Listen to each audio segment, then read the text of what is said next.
Hello, adventurers, and welcome back to the Dragon's Lair. Today we'll be discussing quite possibly my favorite character of the entire series, Luna Lovegood. So, let's jump right into it, shall we? Starting off with strength. There's not a whole lot that goes in Luna's favor or against her. There aren't very many instances of strength for her. I'm going to go ahead and cover my bases and say spoiler alert, 3, 2, 1. We should be good. She's a Ravenclaw, right? So that's usually associated with intelligence more so than strength. That being said, as I previously mentioned, there are a lot of books associated with intelligence in the movies. But there should also be spells to carry your books for you, and if there isn't, it's kind of a waste of magic. I mean, what's the point of being magical when you can't even carry your own books without expending force and effort? Mm-hmm. But, you know. So there is that, and that's kind of a middling ground where there's neither a give nor a take from her strength. The only other example I have was when she roped in, what's it called? TH something. The skeletal horse. One of the black skeletal horses. The Thestral? Thestral? Thestral, I think. The way you said that the first time was really weird. It's like, you're gonna have to run that by me again? Thestral, I believe, is how it's pronounced. Yep. I could be wrong, but Google Translate hasn't failed me yet. So, Thestral. Yeah, so she reins one of those in, and I've never really, roped in a horse. I've seen it done, and been around horses a little bit. And I would imagine it's relatively difficult to do just from what I've seen in the past. So that should count for her in one capacity or another. So I'm going to go ahead and, for her score, I'm going to give her a 10 to 12, the 12 being the reining in of the Thestral. Moving into dexterity. She's a relatively small girl, right? So from an AC standpoint, she's going to be relatively hard to hit, especially if she's relatively fast as well. Which, spoiler alert, 3, 2, 1, we should be good. We see her in action a few times throughout the movies, fighting, casting spells, and dodging spells that are cast towards her, and she is relatively hard to hit, and she is relatively fast. So that's going to go in her favor when it comes to an AC standpoint, based on your dexterity modifier. You also have to count in the ability of her to kind of go unnoticed. Whether purposeful or not, she does sneak up on a few people here and there throughout the movie, and she does kind of squeak by relatively unnoticed in most instances. She's never really in the forefront, and sometimes you don't know she's there at all, really. But especially not until she kind of wants you to. So keeping that in mind, just her ability to not be hit and to dodge strikes, and then her ability to sneak around kind of unnoticed, I'm going to go with her dexterity being somewhere in the 14 to 16 range. Give or take. Moving into Constitution. There's not a whole lot here. Spoiler alert, 3, 2, 1, we should be good. In the Harry Teaches World Knowledge class, she's in duels, and she can take and give hits at the same point in time. So there is a little bit of Constitution there. Aside from that, the first thing we know about her is that she can see the Thestrals, which are associated with death. Now, obviously, she's not the one that's died. I say that. Of course, there are theories everywhere. So. There's always going to be a theory. Oh, yeah. Yeah, there's a lot of theories. Mm-hmm. A lot of fan theories. Mm-hmm. But she's very closely associated with death. So you kind of have the assumption that either someone in her family died, or she was very close to death herself. And given the number of Dementors running around, the assumption that she was close to death herself is not out of the question. As such, I'm going to say her constitution's a little higher than average. I'm putting it at probably 12 to 14. Nothing too extreme, but at the same point in time, I guess that's relatively high for a wizard. At least from my experience. Moving into intelligence. As I said before, she's a Ravenclaw, and there's a lot of intelligence associated with that house. It's not really a spoiler, that's just kind of the way that is. I will say now, spoiler alert, 3, 2, 1, we should be good. She does seem to have a wide knowledge of spells and different capabilities. We never really see her solve too many puzzles, except where the lost diadem of the Ravenclaw house was. That was really the only thing she solved. She was able to figure out that you needed to talk to someone that was dead because no one alive had seen it. Which was kind of genius, but at the same point in time, it's kind of obvious as well. From like an outside looking in perspective, like, no one alive has seen it, so I can't talk to them. That leaves the only people I can ask are dead. So yeah, there's that. But I'm willing to give it to her. I'm willing to say that her intelligence... Is there anything I'm forgetting there? It feels like I am. Before I move into the score. She's a fast learner? Yeah, she is a fast learner. That was seen in the Harry Teaches Wisdom to the World class. Yeah, you're pausing. Perhaps a small hand in finding the room of requirement? Yeah, I don't remember. I could, now that I'm thinking about that, be getting that mixed up with the... I said spoiler alert, right? You did now. I did now. I could be getting that mixed up with finding the lost diadem. Because I believe that was in the room of requirement, and then we get the famous scene of Crabbe falling into the fire. Technically it wasn't Crabbe, but I don't care. So there was that. I could be getting that mixed up, but if I am correct, she did have a small, very small hand in helping find the room of requirement initially. Although I think that was mainly... Didn't Neville find that? Perhaps. I'll look that up and put it in the description below, just so I can be 100% certain. But it was either Neville or Harry, and then I think they went back to it with the map. And then that's when they actually found it. I think Neville saw the door appear and was like, this is really cool.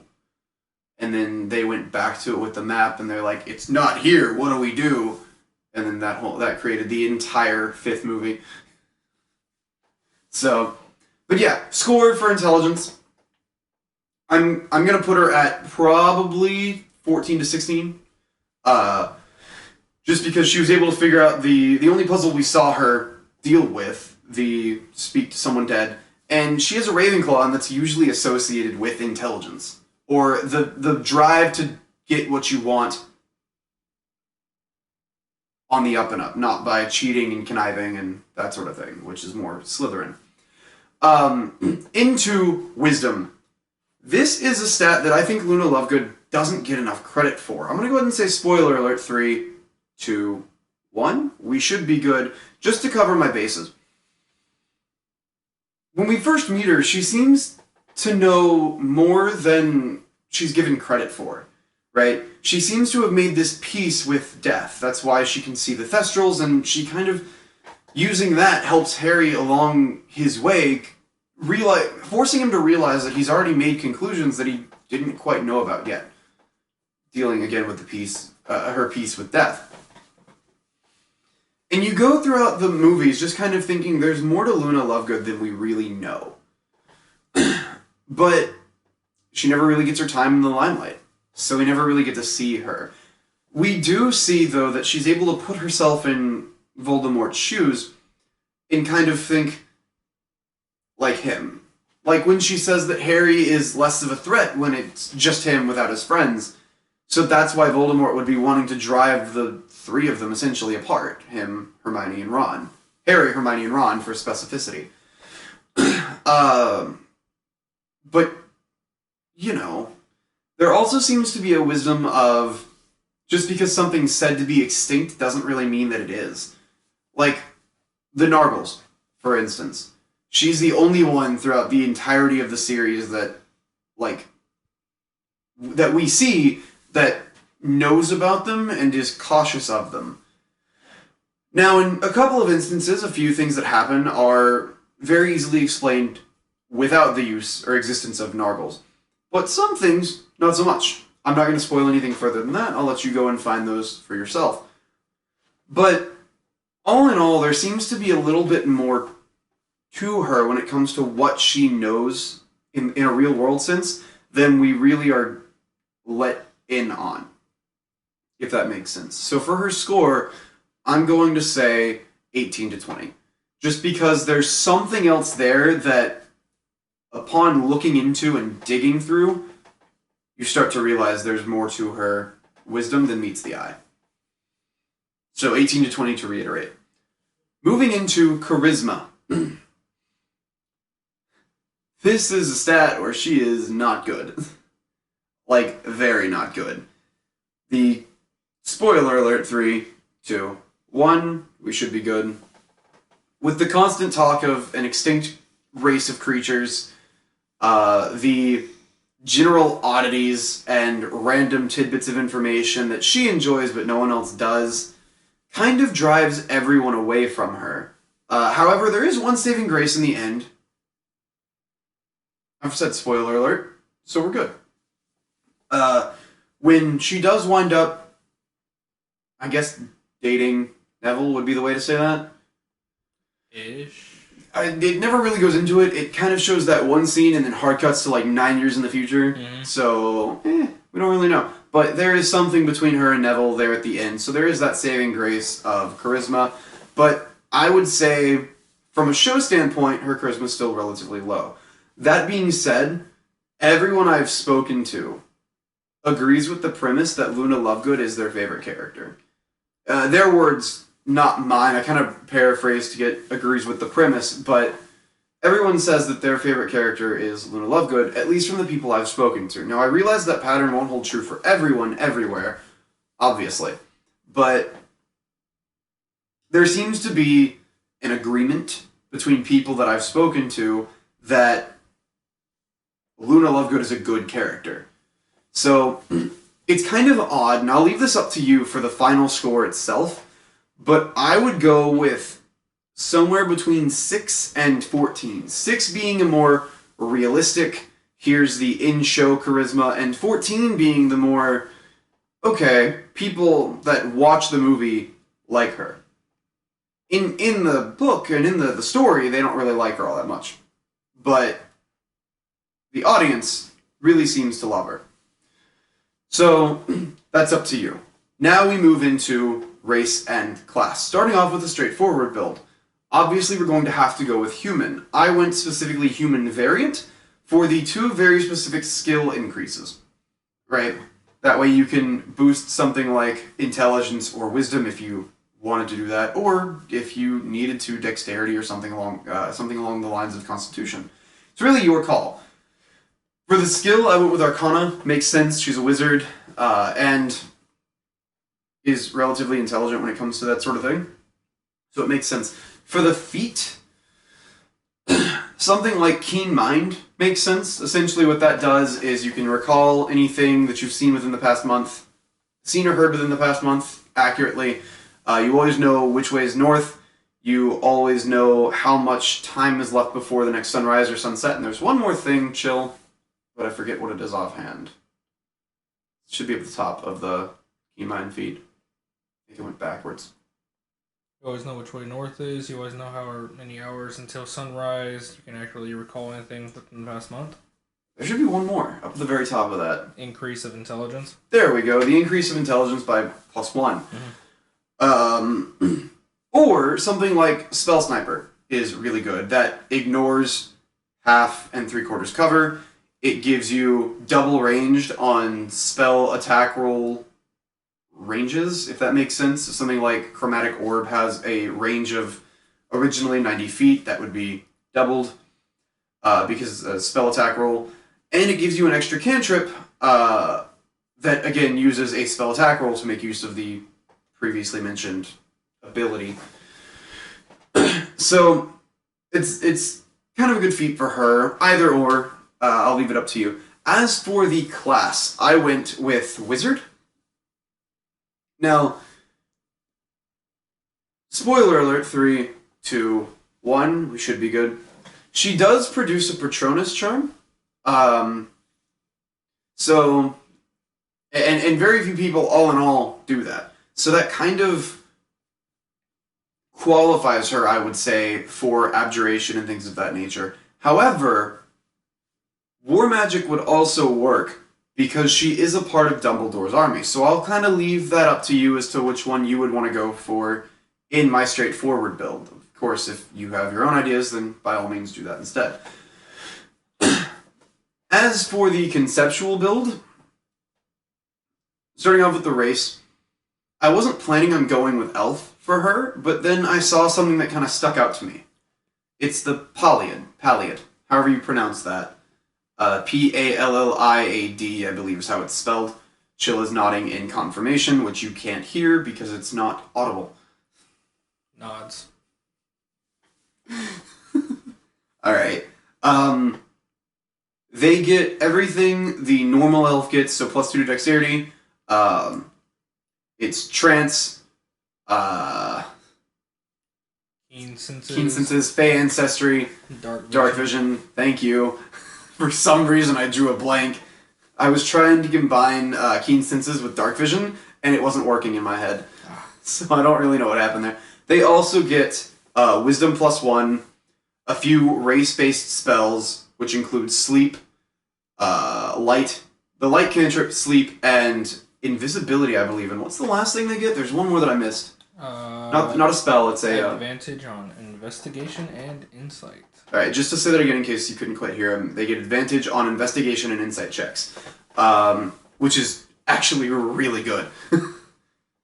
So aside from what they get, they are pale-skinned and light-headed. So it kind of fits with the aesthetic of Luna Lovegood. And that's the main reason I kind of went with the Palliad, however you pronounce the elf name. I looked it up, but it's been a little while ago, and I don't remember offhand, and I think it was something along the lines of Palliad. But you're going to get different pronunciations depending on where you are in the world, so I will have to get over it. So yeah, that's the reason I went with that. As for the class, now hear me out on this. You may have already thought of this yourself, but hear me out on this. I went with Wizard, School of Necromancy. Solely because of her association throughout the movies with death. She's made peace with it, she seems to know quite a bit about it, and she helps Harry get to realizations about it. Spoiler alert, 3, 2, 1, in case what I had just said wasn't a spoiler enough. Her father also helps Harry realizes what the 3 Deathly Hallows were. So there's another connection to the Lovegood family and death.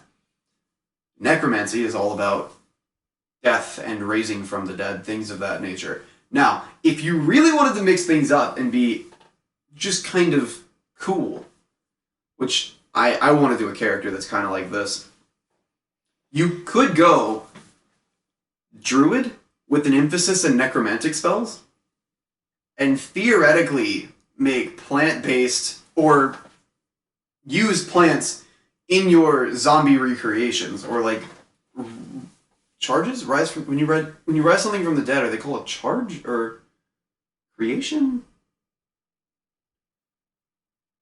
Frankenstein monster? I don't know. It's really weird. I think they call Frankenstein a creation, so we'll go with that. I think he was a.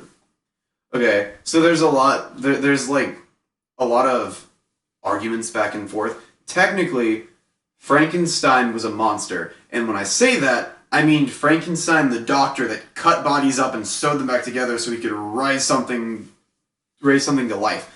So there's that. But I think technically you would consider the creation a monster as well, because it's not normal, and it was frankly scary. And that's kind of where you get monster from. So I'm going to leave the Frankenstein fandom alone and let them have that argument amongst themselves. But you could theoretically, back to the point, go druid and get use plants in the recreation of corpses, essentially, the animation of corpses, and it might make them a little stronger. I don't really know. It'd probably be up to DM's discretion, but it'd be really cool. And it'd be an interesting build for Luna Lovegood if you wanted to do that. Now, she doesn't raise things from the dead in the movies, unfortunately, but she is very closely associated with death throughout, and there are necromantic spells that don't raise things from the dead. So there's that. As for the backstory, she was an only child, and her mother died in an experiment gone wrong, when she was very young. From then on, she was raised by her dad. She went to Hogwarts the same year Ginny did, Ginny Weasley, for clarification, because I'm sure there was another person in that school named Ginny at some point in time. Probably. It's just for clarification, Ginny Weasley. And that really is where her story begins. That is all I have for you curious adventurers today. So, if you have something to say, please feel free to leave a comment down below. Just make sure to keep it respectful. I do look forward to hearing reading what you have to say. Be on the lookout for my next video, which will be on Neville. I believe Neville Longbottom is his last name, but I could be getting that confused with another show, where the character's last name was Longbottom. I don't remember. I believe it's Neville Longbottom, but iCarly also had a Neville, and I don't remember his last name, so there's that. But yeah, my next video will be on Neville, so be on the lookout for that. Feel free to come check out my Discord or come hang out on Twitch. Other than that, I will catch you all later.